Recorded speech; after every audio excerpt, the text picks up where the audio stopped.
Well, I've been talking to managers in a number of businesses and reading surveys about the future of management. And what I'm going to present in this seminar is a few ideas about how the activity is likely to change in the next 10 years. It isn't a scientific statistical analysis, just some ideas for us to discuss. One area I want to mention is business markets, and I'm sure a really significant development will be a major increase in competition, with companies from all around the world trying to sell similar products. Consumers will have much more choice.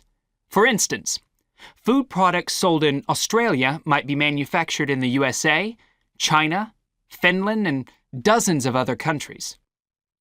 At the same time, mergers and takeovers mean that governments are actually losing power to major global corporations. We can probably all think of companies that exert a great deal of influence, which may be good for consumers. A third point I want to make about markets is that in the rapidly expanding economies, such as India, China, Brazil, and Russia, demand is growing very fast.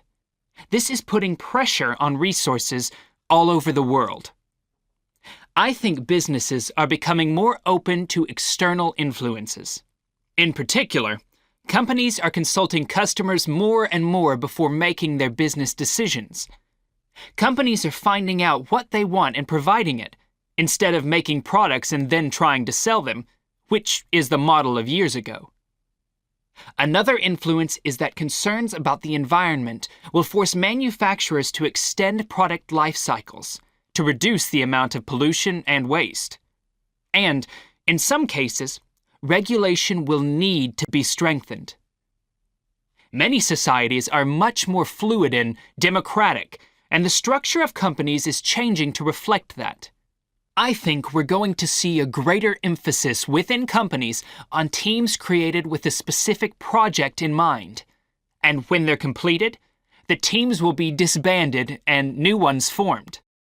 More and more people see work as simply one part of their lifestyle, and not the most important one. And as the workforce is shrinking in some countries, businesses are having to compete for staff instead of being able to choose among a lot of applicants.